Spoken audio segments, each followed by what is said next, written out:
Hey Audacious Beast, welcome back to my channel. My name is Scottyallenday. So how does Good Mythical Morning stay successful? How do they get their content? Is there something they know but we don't? Over 2,000 episodes and no burnout? How? Well, I pretty much cracked the code because, you know, I'm getting ready to start doing it myself. And it's rather simple because the more I've watched their episodes, the more I'm seeing different things that they put into their variety show that, well, it keeps them going. So number one, when they do all their, when they do the mini golf, and they're trying to guess different types of trivia, or different types of price points, or that sort of thing, well, I would say that mini golf part kind of goes off of the pricing game, Price is Right. Now, when you look at all of the food reviews that they do, I know for a fact that they don't sit there and they have a whole list. Their writing team probably goes and walks through a supermarket and catalogs things to have more different flavor varieties than, you know, than others. So if they walk through and they see a bunch of Oreos, and they see that there's 100 different brands of Oreos, and then they look online and they say, oh geez, you know what, okay, we're going to do an Oreo episode. So they do an Oreo episode.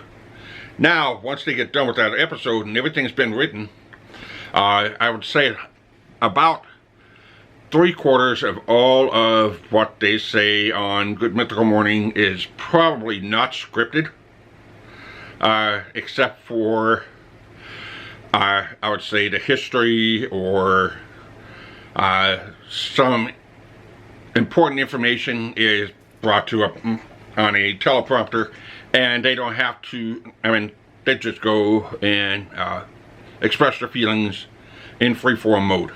That's pretty much what I do right now. So I write down a bunch of questions. That's kind of my format. I may go on my format. I may go off my format. But you know what? It's just something that's there. When they do their different types of games that they do, one of them that they talk about with the mystery box, and then they do the auctions. Kind of like taking the mystery box and then putting storage for it together and then colliding. Really makes it a really simple format. They can go and buy random boxes off of eBay and then put them on. I mean, get rid of the total junk and then keep the interesting things in to make a nice episode. They also follow the format of, I would say, Saturday Night Live. They have a team of writers that are constantly churning ideas. I would say that they would have more than average team of writers. It's just so that if they end up with no type of if somebody's totally blocked out, I would probably say that Rhett and Link would probably say, you know what, let's send you on a trip. I want you to go to Chicago and drive around and make sure you have your notebook in hand. You're going to go for 2 or 3 days and then come back and let's see if you can't get your batteries recharged. Now that's really typical. I mean, that is typical with a lot of major channels and major networks when they have writers and they can't come up with any kind of an idea. Well, a lot of times they'll just send them on a hiatus. We're going to send you camping for 2 or 3 days. We're going to we're gonna send you to a super mall. We're gonna send you to this. We're gonna send you to that event. Why don't you go to Disneyland and see if we can be able to come up with some interesting ideas? And then, okay, when they come back, and at the end of most days, well, the ideas are right there. And every idea that they have, every script, every little notepad, everything that they've written, nothing gets thrown away. After they're done with their episode, I bet you that half of the notes that were done with the episode and things that were, you know, they probably have a highlighter and just didn't know, we're not going to put this in, not this, no, no, no, no, no. And they're going to put this in the filing cabinet. Now you see a filing cabinet right now next to Rhett in just about every episode. And, you know, I bet you inside of that filing cabinet has another 3,000 episodes of rejected ideas. And when they go out on hiatus and they take a small break and then begin their next season,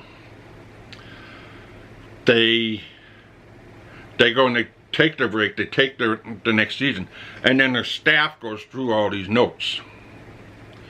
And what they would do is they pull out all these notes and say, hey, you know, this, and this. And they say, okay, and then they start writing. And then if they say, no, this is not quite right, I can't quite come up with something good for this, it goes right back into the filing cabinet. Because 6 months down the road, when they pull in that same thing back out and say, oh, you know what, I could do this, I could change this around and make it a really good episode. And that's how successful channels are built. That's how people don't end up with burnout. Adam the Woo, which is another YouTube creator, does walk and talks. If he runs out of ideas for one city, he'll fly to another city. If he runs out of ideas for a theme park, he's going to go and figure out another adventure. So that's what it's all about. I mean, and he probably has about 50 of these sitting around his apartment or inside of his car, and then when he's up with an idea, he writes it down. And then when he gets to the point where he's saying, I don't know what to film, and then he says, oh, you know what? Let's open it up. Let's see what we're gonna find. And that's how a successful channel can run for a long time. And it may be an episode that they made and they really don't feel that it's the right time to release it. It's the right time to launch it. And they say, you know what? Let's put that on the back burner. Now I bet you that Rhett and Link probably has another 1,000 episodes that they've filmed that are sitting on the back shelves. Well, because they alter their appearance a lot, they really can't pull an old episode out of a clean-shaved Rhett and a clean-shaved Link, and they both wearing beards now, and they bring out an old episode and then go back right to magical growing beards. They can't do that. So they have to keep that away unless they decide they want to shave. If not, they're going to have to bring the old episode up and watch it and then refilm it. So that's pretty much how a successful channel works. Is if you're going to come up with content every single day and you don't catalog it, you don't keep the old episodes that you say, oh, this is not going to work, this is not going to, no, I don't want to do that. Keep it. It's not good enough for the channel. Keep it, because later on you can watch the video and then replay it. So we're going to bring back this and make sure I covered all my questions. I think I covered all my questions.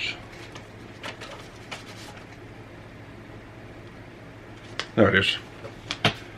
So I already said, I mentioned how Good Mythical Morning is so successful.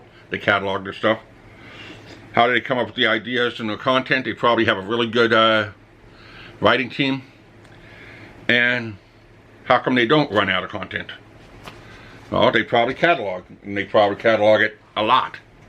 So this is pretty much what I wanted to talk about, because if people want to start a YouTube channel and they want to grow and grow and grow and grow and grow, and then all of a sudden they end up hitting a brick wall.